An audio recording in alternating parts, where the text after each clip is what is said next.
ఆంక్షలు లేవు, మోసాలు చేయం, అందరికీ ఇస్తానని చెప్పి మోసం చేసిన వ్యక్తి జగన్మోహన్ రెడ్డి. రేపు రాబోయే రోజుల్లో అందరికీ ఇచ్చే బాధ్యత మేము తీసుకుంటామని చెప్పి కూడా నేను మీకు తెలియజేస్తున్నా.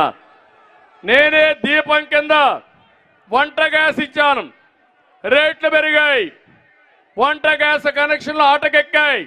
మళ్ళీ హామీ ఇస్తున్నా, 3 సిలిండర్లు ఉచితంగా ఇచ్చి మిమ్మల్ని ఆదుకుంటాం. నిత్యావసర వస్తువుల ధరలు తగ్గిస్తాం, పేదవాడికి అండగా ఉంటాం. మీ ఖర్చులు తగ్గించి మీ ఆదాయాన్ని పెంచే మార్గాన్ని చూపిస్తామని చెప్పి కూడా నేను మీకు తెలియజేస్తున్నా. 4వది, ఆడబిడ్డలందరికీ ఆర్టీసీల్లో ఉచిత ప్రయాణ సౌకర్యం ఏర్పాటు చేస్తాం. ఎక్కడికి పోవాలన్నా దర్జాగా పోయేచ్చేట్టుగా మీకు ఏర్పాటు చేస్తానని చెప్పి కూడా నేను మీకు తెలియజేస్తున్నా. ఇదే కాదు, చిత్తూరు జిల్లా రైతాంగం ఎక్కువ ఉండే జిల్లా. నేను కూడా ఒక రైతు బిడ్డని. ఒకటే హామీ ఇస్తున్నా, రైతే రాజుగా ప్రతి ఒక్క రైతుకు 20,000 రూపాయలు ఇచ్చి తద్వారా భవిష్యత్తులో అనేక రకమైన సబ్సిడీలు.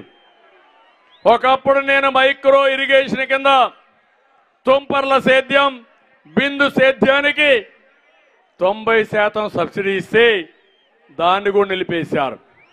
వ్యవసాయాన్ని ఆధునీకరణతో ముందుకు తీసుకుపోతాం, మీకు ఆదాయం పెంచుతాం, రైతును అన్ని విధాలు ఆదుకునే బాధ్యత మేము తీసుకుంటామని మరొక్కసారి మీ అందరికీ హామీ ఇస్తున్నా.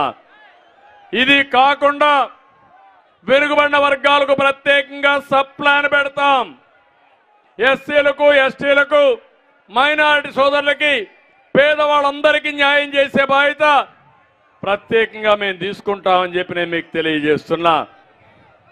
రాష్ట్రం అంతా హామీ ఇస్తున్నా, రక్షిత మంచినీటి పథకం ద్వారా ప్రతి ఒక్క ఇంటికి కొళాయి ద్వారా నీళ్లు ఇచ్చే బాధ్యత మేము తీసుకుంటాం. కేంద్రం 30,000 కోట్ల రూపాయలు ఇస్తే ఆ డబ్బులు కూడా ఉపయోగించుకోలేని అసమర్థ ప్రభుత్వం ఈ జగన్మోహన్ రెడ్డి ప్రభుత్వం అని చెప్పి కూడా నేను మీకు తెలియజేస్తున్నా. ఇంకో పక్క తిరుపతి వెంకటేశ్వర స్వామి ఈ జిల్లాలో ఉండడం మనందరి అదృష్టం, అవునా కాదా అని మిమ్మల్ని అడుగుతున్నా. అలాంటి వెంకటేశ్వర స్వామిని అప్రతిష్ఠ చేస్తున్నారు, అపవిత్రం చేస్తున్నారు.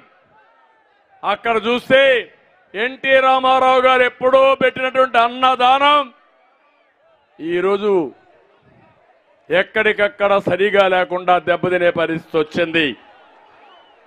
ఒక పవిత్రత పోయింది.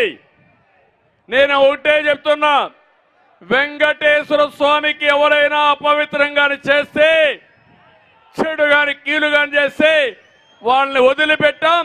అలాంటి వాళ్ళని తప్పకుండా శిక్షించే బాధ్యత కూడా తీసుకుంటామని హెచ్చరిస్తున్నా.